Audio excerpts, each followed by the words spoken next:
My name is Nancy Schaefer, and I'm from the state of Georgia in the United States.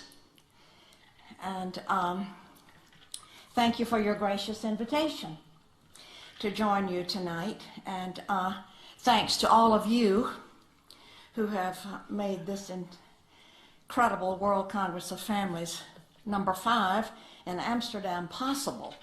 It's a privilege for me to join you tonight and to be with you in some pro-family policy here. I will share with you on the unlimited power of Child Protective Services. I served in the Georgia State Senate, and after 4 years of viewing the ruthless and unsparing actions of Child Protective Services, also called CPS, which I will use tonight, I wrote a scathing report entitled "The Corrupt Business of Child Protective Services." Thank you. The report cost me my Senate seat. Here's some copies of the report if you'd like to get one. However, there are causes worth losing over, and this is one. I'm going to talk about some of the problems and then some realistic, maybe, solutions for families and children, and maybe look to some steps that we can take. This is not to say that there are not those children in wretched situations who need to be removed. There are, and we all agree. But tonight, I'm talking about those children removed from their homes intentionally for profit. Children are seized unnecessarily from their families due to the federal aid created in 1974 entitled the Adoption and Safe Families Act. It offers financial incentives to the states that increase adoption numbers. To receive the adoption incentives or bonuses, local CPS must have more children. They must have more merchandise to sell. Funding is available when a child is placed in a foster home with strangers or placed in a mental health facility and medicated, usually against the parents' wishes. Parents are victimized by the system that makes a profit for holding children longer and bonuses for not returning children to their parents. This is abuse of power. It is lack of accountability, and it is a growing criminal political phenomenon spreading around the globe. Oftentimes, but not always, poor parents are targeted to lose their children because they do not have the wherewithal to hire an attorney or fight the system. Being poor and lacking proper housing does not mean your children should be removed. CPS has redefined poor to mean psychologically inferior. Therefore, it is in the best interest of the child to be removed. Best interest, of course, has also been redefined at the child's expense. It has been reported over and over that 6 times as many children die in foster care than in the general public. Once a child is legally kidnapped and placed in official safety, the child is far more likely to suffer abuse, including sexual molestation and/or rape. Case workers and social workers are often guilty of fraud. They withhold and destroy evidence, and they seek wrongly to terminate parental rights while being protected by state immunity.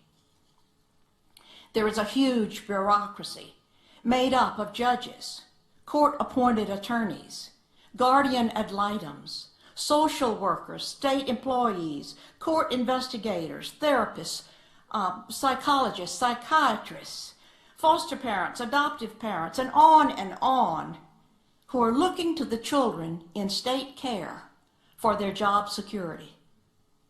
Judges have control over private living arrangements and income of 48.3 million Americans. The United States Census Bureau reported in 2002 that $40 billion in transfer payments were made between households of custody parents and other parents. That money, $40 billion, is under the direction and control of family court judges in environments covered with confidentiality laws that protect the wrong people. Fathers are victims of this unjust system. Child support payments, even without having visits with their children, are choking the very life out of fathers. 3 fathers, of whom I am aware and have been in touch with, committed suicide in the last 12 months because they lost the opportunity to even visit with their children. These are crimes against humanity for financial gain. Rights are removed from parents, human rights, civil rights, and even religious rights. One illustration of what took place in my district is that after so many calls, I decided to call a meeting in one of the counties of my own district. I personally called 37 families that had been in touch with me who had all lost their children, grandchildren. I had them meet me in the library one Saturday morning. We started at 9 o'clock and we ended at 9 o'clock. We had 50 families standing outside the door that could not get in. We didn't have time to talk with them. There was incredible anguish and profound suffering from these families. Some children had been taken off the school bus, taken out of the hospitals, or taken out of their homes in the middle of the night, and even worse. It was just an incredible ordeal. These parents, trapped in the system, become like refugees. They're dazed and glazed and have no one of whom to turn. They do not know what to do, and the loss of their children is devastating. After having worked in this arena for several years, I do not believe that a single child comes out whole after having been in this system. Many foster children make up the homeless population of today. I introduced legislation, Senate Bill 415, in my last session. A substitute bill was written at the last minute by the chairman of the Judicial Committee. All the strong points of my bill had been compromised.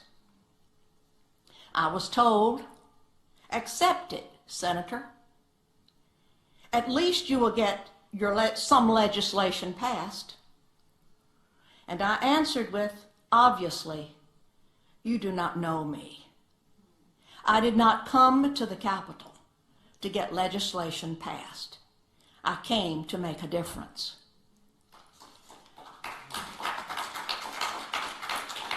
What can be done? An independent audit should be called on every state of all Child Protective Services departments. I am in touch with congressmen and state officials, and the door may be possibly opening very slowly. A federal congressional hearing is needed.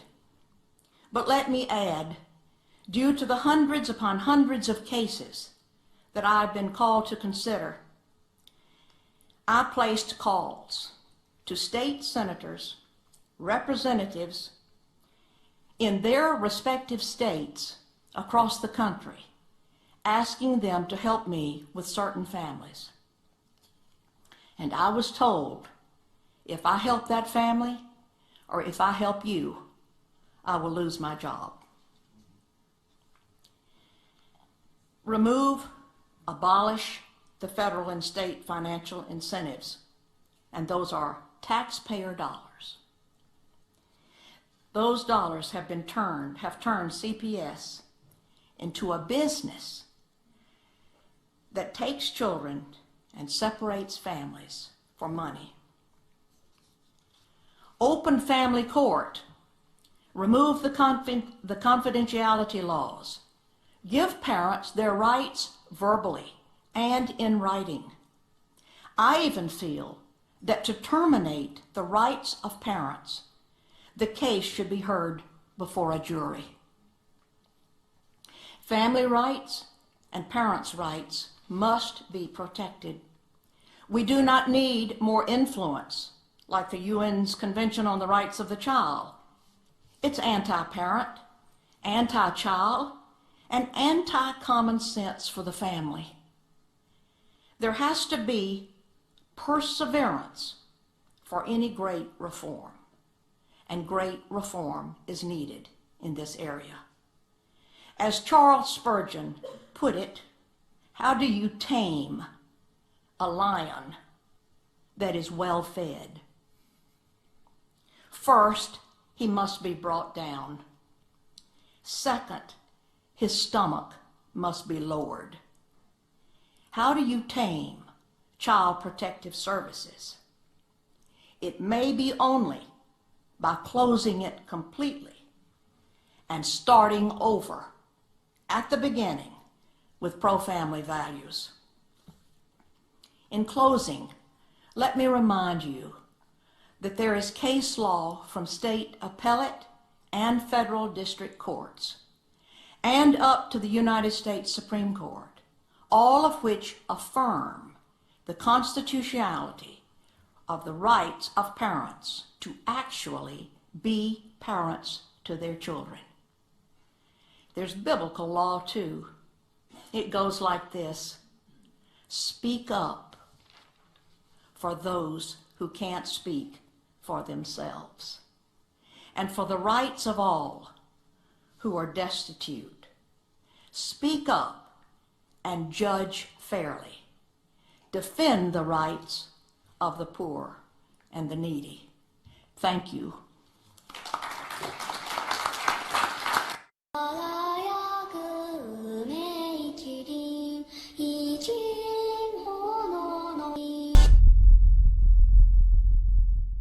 Greetings, citizens of the world. We are Anonymous. On March 26, 2010, the United States and the world lost a brave warrior who fought for the rights of parents, children, and families everywhere.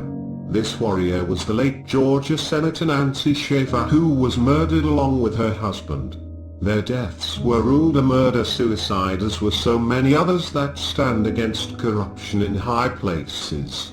Nancy had received death threats prior to the murder for her relentless investigation into the child welfare system of the United States. She exposed this broken system for what it is, and she authored an official government report called The Corrupt Business of Child Protective Services, which she claimed that the report cost her seat on the Georgia Senate. In this report she outlined several cases of abuse, corruption, and pedophilia in the majority of the foster care system that was allowed to continue. Not only was she uncovering horrible examples of negligence on behalf of the system, she also found direct links to high-level pedophilia rings in Georgia, which she continued investigating after losing her seat in the Senate. She discovered that this ring was trafficking children to other states and even other countries. Nancy had just finished a video documentary that would expose a list of high-level government officials involved in a large child trafficking and pedophile operation. This was the reason that she was murdered. The murder weapon. The findings in the case file would be highly convincing except for one major problem, never before reported. The Schaefers were not killed with the small caliber gun that the family knew they owned. They were killed with a higher caliber, untraceable weapon that no family member had ever seen before. The weapon was originally shipped to a dealer in a remote part of southern Florida in 1982, and the ownership records have since been destroyed, possibly as a result of a natural disaster. The case file was unable to establish how the Schaeffers, who lived in Georgia during the 1980s, acquired the murder weapon. It also contains no explanation as to why Bruce, her husband, would not use the gun he already owned to commit the so-called suicide murder plan, but instead acquired another gun that just happened to be untraceable. The suicide notes. The suicide notes written by her husband show that he had to write them after shooting Nancy, and it would have taken him hours for him to write and assemble the material for the notes before shooting himself. The limited investigative scope was appalling, considering the high-profile circumstances surrounding the Schaeffers' deaths. All items and evidence taken from the crime scene was destroyed, including the untraceable weapon that was used. The video documentary that Nancy Schaeffer was working on before her death was going to expose this government corruption. The documentary was finished and ready to be released according to William Wilkie Fain. William Fain was on the Alex Jones Show on April 1st, 2010. On that show he said that the documentary was ready to be released within 3 to 4 weeks. When is this video going to be released? And where is it going to be released? YouTube? No, we're not going to go to YouTube. We're going to go straight to TV with it. We're getting offers from across the country, and we're just kind of sitting on it right now as far as the offers. It's in the editing and post-production right now. I'm predicting that it'll take us 3 to 4 weeks to finish it, put the music to it, get all the documents that we need to back it up. 3 to 4 weeks to finish it. 3 to 4 weeks to finish it. William Fain knew how important this video documentary was to Nancy Schaeffer, not to mention all the children that it would have saved. If it was released, this lost video documentary would have destroyed evil and saved so many families. William Fain even provides some details of the content included in the video documentary. This shows how powerful this video will be. So we've got to put a stop to this, and I believe that this film and documentary is going to expose the horrors of this, and I plan on going nationwide with it. What's the name of the film? I haven't named it yet. I think what we're going to name it is, me and Nancy talked about it, was expose it, in the best interest, exposing the horrors of DFACS in Georgia. And again, DFACS stands for? Department of Family and Children's Services. Well, we've got one child that was raped. I think it's one of the worst rapes I've ever seen. 2 years, 8 months old. But DFACS didn't seize this child because they knocked on the door. It was of a rich doctor, so they believed the lady that answered the door and said, "Oh, he's not here," and yet her son was raping the child in a back room. We have the evidence. The child's dead. We have all the paperwork. One of the worst stories I've ever seen in my life. You're going to hear a story about a father who was really not even the dad of the child, but he signed the birth certificate. The mother gets caught on drugs. They came and seized the child from a father who has a good job, who offered to take care of it, put it in foster care, and by the time the child was 4, was raped 3 times by foster care parents. So they're taking our children out of a good situation sometimes and put them with these foster care. We had 2 returned the other day. Hadn't seen the mother in 30 days. When they left, they were making good grades in school, clean and healthy. They returned with lice, worms. The video production that Nancy Schaeffer paid William Fain to produce was never released. William Fain never talks about it anywhere, and there is no sign of it on his portfolio. So, what happened to Nancy Schaeffer's documentary? This video documentary is damning by itself. The real documentary footage would be the scandal of the century if ever uncovered. This would show the truth with evidence of why she was murdered. These are our children, and the very future of humanity. If we do not stand for them, we stand for nothing. We will never forget you, Nancy Schaeffer. We are anonymous. We are legion. We do not forgive. And we do not forget. CPS, expect us.